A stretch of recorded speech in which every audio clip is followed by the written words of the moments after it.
subnetting an IPv4 network. So basically, what do you mean by subnetting? So an idea is split network into two or more smaller parts is called subnetting.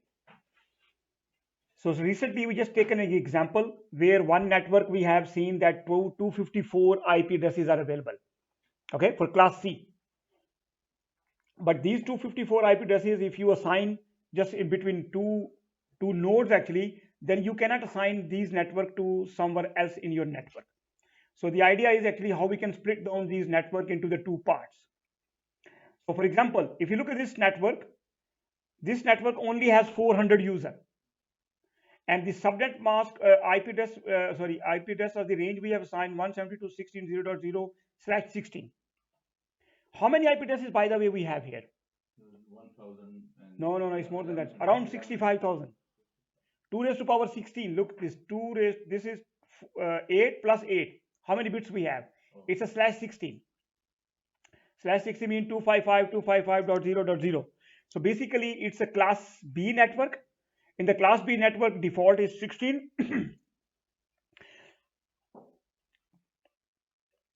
Okay. Basically, we have a class B network where we have 2 raised to power 16. So how we can calculate the total number of hosts? 2 raised to power.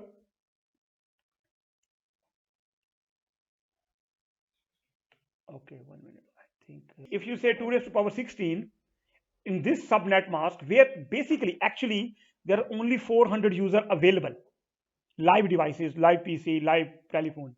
But basically, how many IP addresses we are using? So basically, 2 raised to power 16 give you 65,000, around 65,000 IP addresses. So minus 400, effectively you are wasting these IP, because the reason is these IP addresses cannot be assigned to any other machine in your network. So effectively, that range almost gone. So what we can do, we can shape our network in this way. 172.16.0.0/24 for 200 users, because maximum we have 254 in this /24, right?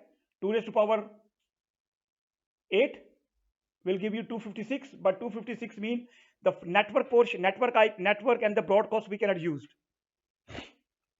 Okay, so basically 200 plus 200 if you're a user. In this case, we are almost wasting around 54 IP as compared to 65,000 IP. Now we are wasting maybe 54 IP, maybe more user added in the future. So this means our network can easily expand. So basically, whenever you are designing a network, whenever you are trying to design a network and somebody asking you, give me an IP address allocation, give me this, give me class B, class C, or something like that. So if you are working in the live environment, many times it happens that maybe you are actually managing the IP addresses as well. So somebody asking you, give me a one network, for example. So you need to ask him how many hosts he has. Maybe only he has 4 hosts. He has 1 host. He has 2 hosts. He has 10 hosts. He has 20 hosts. So as a network engineer, it will be your job to assign him the particular IP address which is fulfill his requirement. So maybe you can ask some question. Okay, how many users you have? How many you are expecting in 2 months, 6 months, 1 year time? So you can assign the appropriate network to him, because once you assign the IP addresses, it is not easy to change for the user later on. Another example we have given here on the day-to-day, for example, cafe, conference, guest, and work in a single room. If all they are in the single room, what could happen? Now what we done is, so now cafe, guest room are in a separate room, you see. So this example, all in one room, and this example all in separate. So basically, effectively, you are using the space. The building we are here now, if just we have one big hall, so it means the landlord can only give it to one company. Yeah. So it is a very usual example in UK, especially London. If you have a 3-bedroom, you can charge maximum 1,500, 1,600, right? Depending on the area. Let's say 1,600. But if you divide them into 3 3 bedroom small, one room, two rooms. One bedroom is around, let's say, 900, for example. Another is maybe, so two bedroom, 1200, 1200. So this way you can earn more profit. So basically you can manage your space and not wasting the space actually. And IP address, keep in mind, the IP addresses are expensive. The public IP addresses you need to buy. Private IP addresses you can use, no problem. Okay, but public, whenever you're using public IP addresses, then you need to take care of that information, that okay, how many you need that. Do not just assign to someone just /24 and maybe they are only using 4 or 5 IP. So it's a very critical decision at that time. Okay, another thing is broadcast domain. We know the broadcast domain is 400 user. Each router interface connected to the broadcast domain. So router breaks the broadcast domain. Broadcasts are only propagated within the specific domain network. So if there is a broadcast message comes in at the layer 3, it will be distributed to all the 400 users. Am I right? Yeah. So then what happened? This is a problem in the large network. It means 400 machines need to process that request, which may be only for one user. So 399 user will be processing without any requirement. So it means we are wasting the bandwidth. So first problem is we are wasting our IP addresses. Those are critical. Those are, you need to buy them from somewhere. Second thing is, if the network is big enough and requirement is only 400 user, and if the broadcast request need to be done, it will go to all the machine. In order to, that's how you see this, it slows the network operation due to significant amount of broadcast traffic. Slow down devices operation because devices must accept and process each broadcast. Devices, they are not inherently designed, they can deny, they said, oh, it's a broadcast, we don't want to hear you. They have to process. Solution, of course, reduce the size of the network, split the smaller broadcast domain, right? Split into the smaller broadcast domain so you can easily manage them. And if there are 200 users, rather than 400 users process them, now 200 users can process them. This is called subnetting. Each smaller network is called subnet. Subnet network is the same thing. Subnet ID is the same thing. Or network ID, subnet ID, both are the same thing. Okay. Reason for subnetting, another like location point of view. Look at this. If you, this is a very good, look at this. What we done is location point of view. So let's say when you design your network, okay, so you can say the floor 1 will be having this network, floor 2, floor 3, floor 4, floor 5. Okay.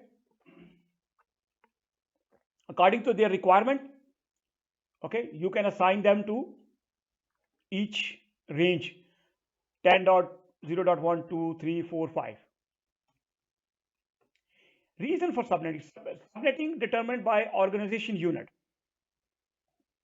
Administration, human resources, accounts, students. So you can easily recognize that this IP address range to this network. Oh, sorry, this department, for example. Devices type.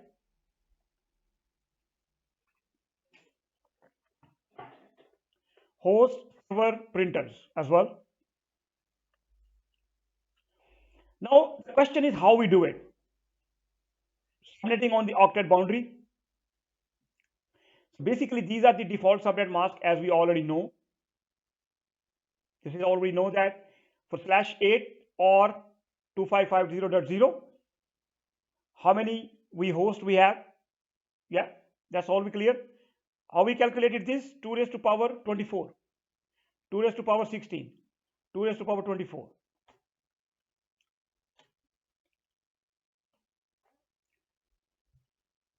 Okay, so this is original octet boundary. So you can see this is the network, or borrow 1 bit from the host. Now the question is how we can do the subnetting.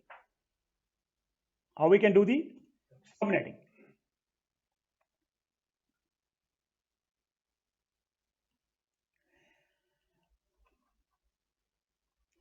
So how we can, now the question is how we can do the subnetting.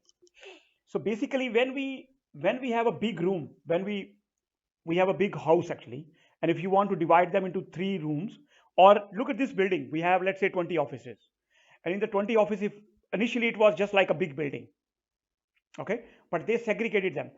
The original building will always stay as it is. You only divide the small portion. Okay, so we know you cannot touch the original portion.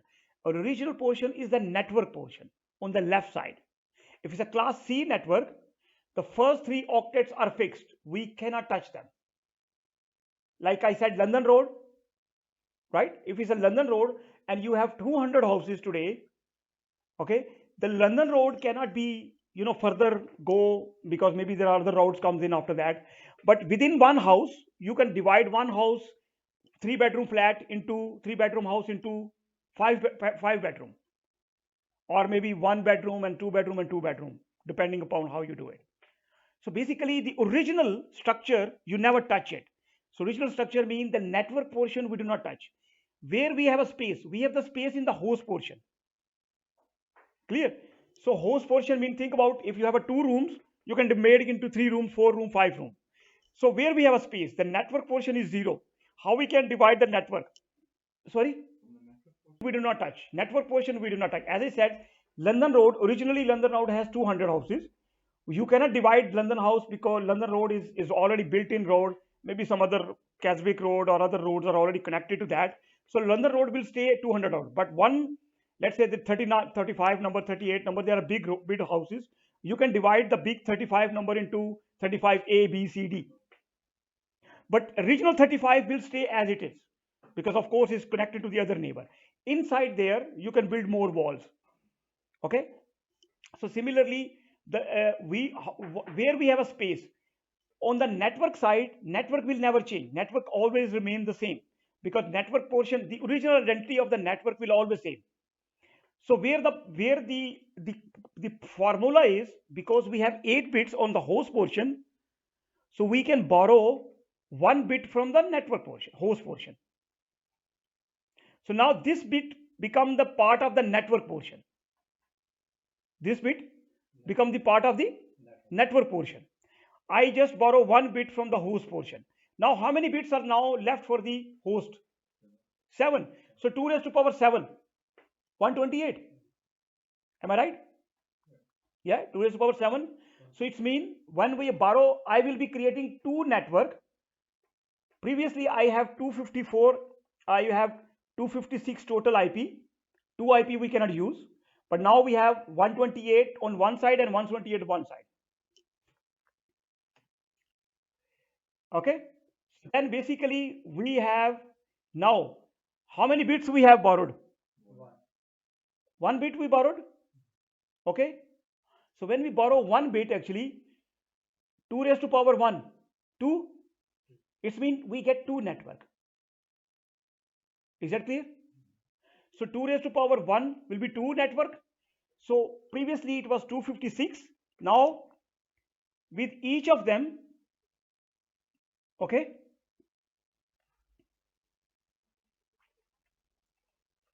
each of them will be having 7 bits. Okay, 7 bit for the host portion.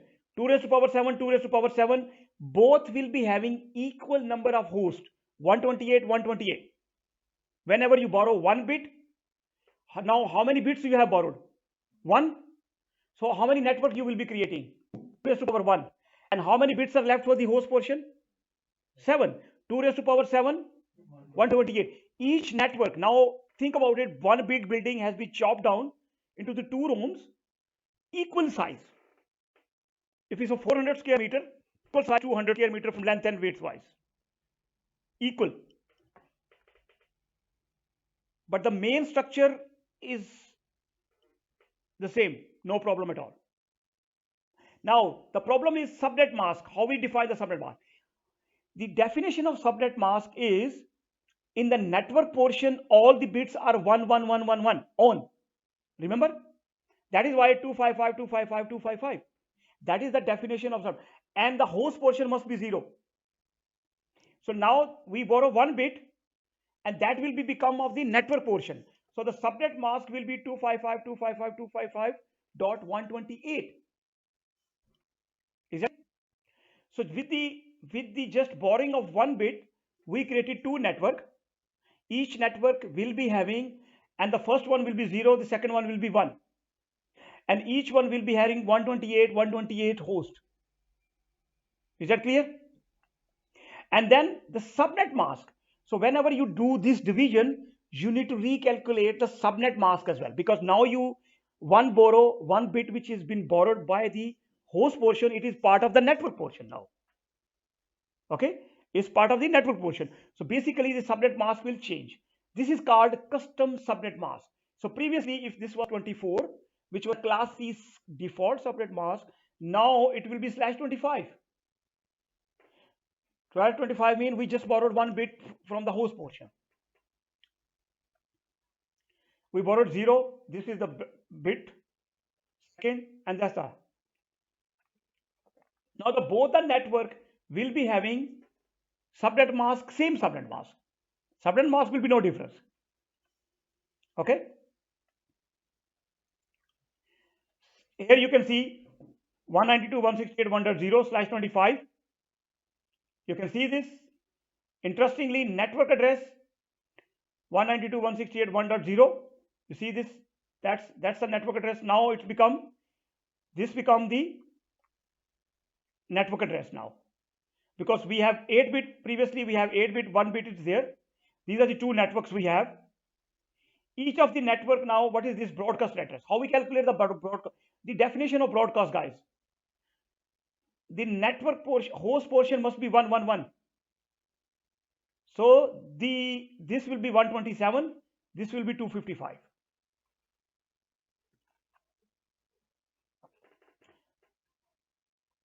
So keep in mind, in the exam or in the interview question, somebody examiner just give you the one network, one IP address, and he say calculate the this is the subnet mask, this is the IP address.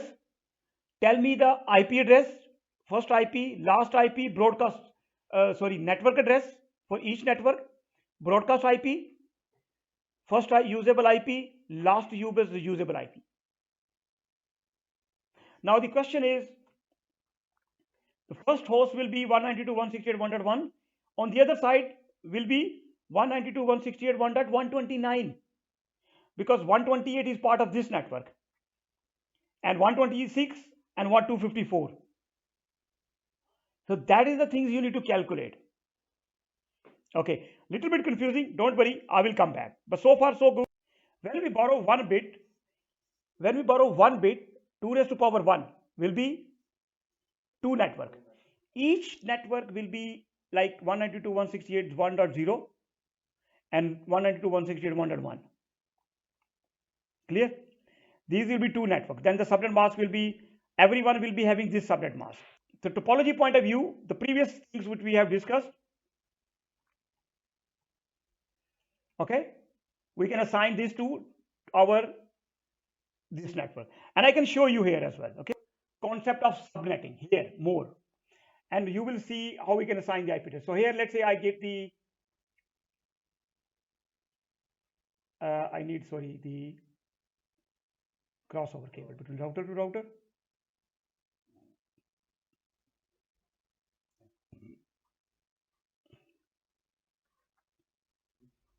Good. Show IP interface brief will show me how many interfaces I have on this router. Gig 00, gig 01 on this interface. So which interface is connected? Right now we don't know. How we can know that which interface is connected to this router? Router 0. Nothing. How can I know?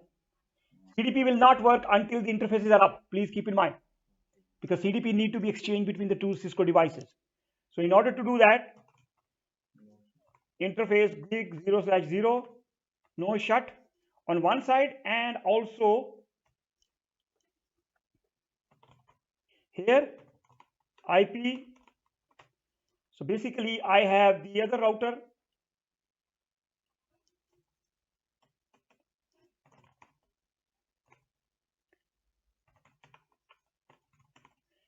okay, and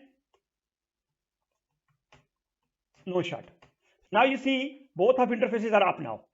Now you will discover the topology through CDP. Clear?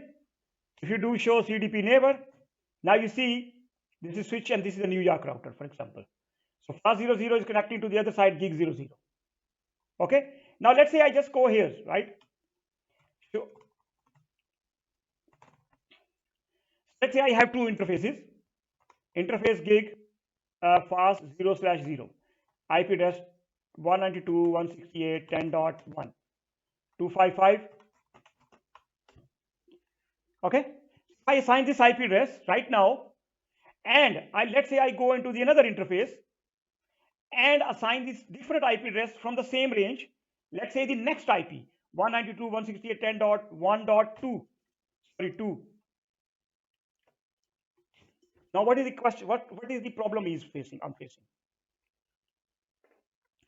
So there are two interfaces, one IP address, one network address. I am assigning there are two IP addresses from the same IP range to two different interfaces. What is the problem I'm facing? The problem is that router says that, look, this is the overlap IP. I have two doors, right? My right and left. You cannot have the same network. Like I am opening in one street, another one is a different street. You will be entering into one street and leaving the other street actually. So basically both streets cannot be the same. Both must be in a different network. Both must be in a different subnet. Both must be open in a different street. Both must be have a different broadcast domain. That is a different broadcast domain, definitely different. So you cannot assign the same IP address, same network address as IP address. IP address is different, but from the same range, right? It is not possible on the router. Router will not allow you to assign the IP address from the same range. Let's say I said 192 rather than saying 0. I said my IP address is, let's say, 172. That's fine. Do show IP interface brief. That is fine. If you are a 192 on one side and 172 on a different side, I'm happy. But anytime you want to go to this, I cannot do this. So basically, if I have an assign an IP address on this side, 192.168,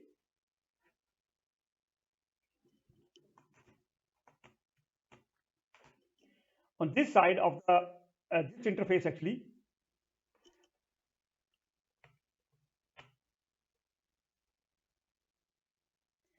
so I cannot assign the same interface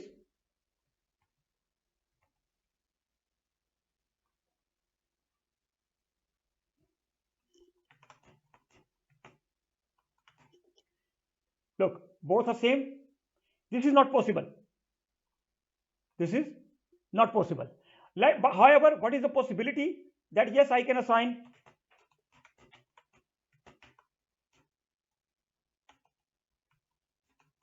fine. That is fine. Router will never allow you to assign the same IP address range, network address range from the same IP range, network range from the two different interfaces. You have to have the unique IP address in the router, because router does not care the host actually is care about the network. You say, I want two different networks connected. Now, we divided these two networks, right? So in our topology, what we have done now, 192.168.1.0/25, 192.168.1.128. Now, if you want to do this,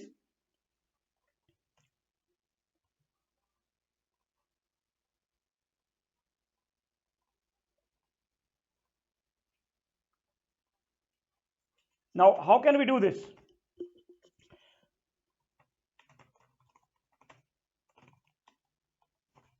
Interface F00.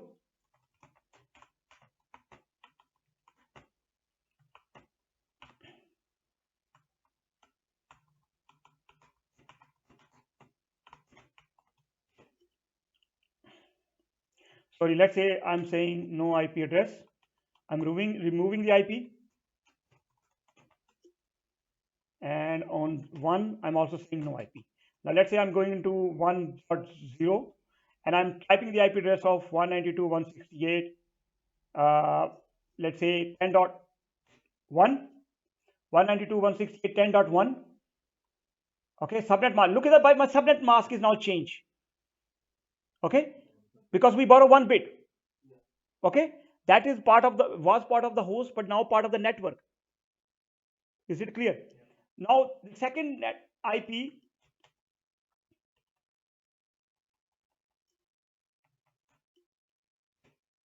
Now when you do,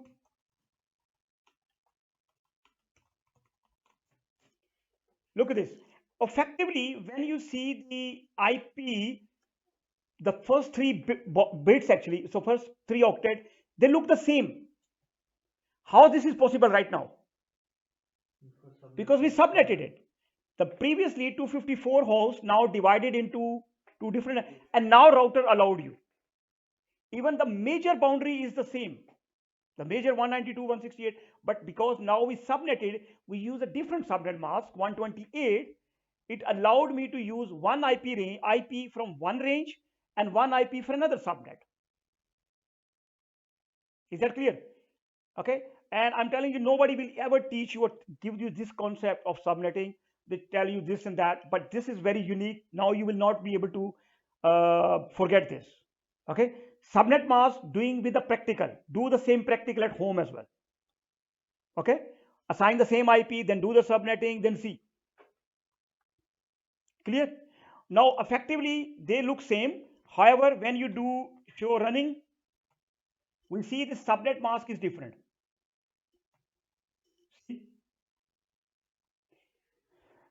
Because this will be giving you 192.168, 126 will be the last IP, and 192.168, the first IP will be 129, because from this subnet mask. Here, when you do show IP route, actually, you see what? 192.168.10.0 and 192.168.10.128, two different subnet. And you see these 225 has been subnetted. Is that clear? So this is how you do the subnetting.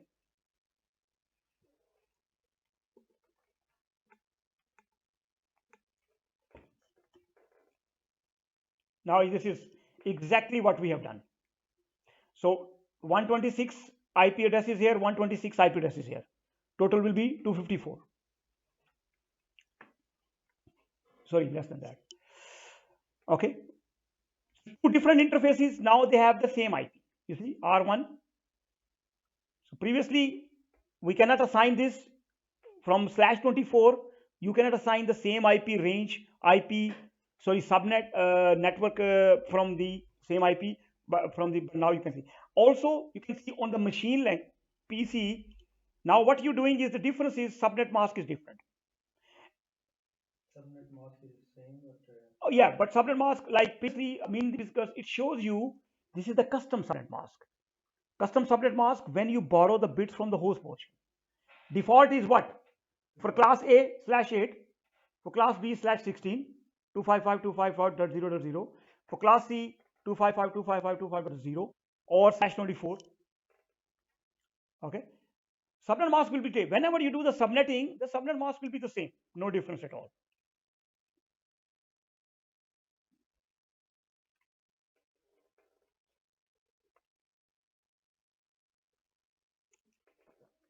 Now, how we can calculate the subnet?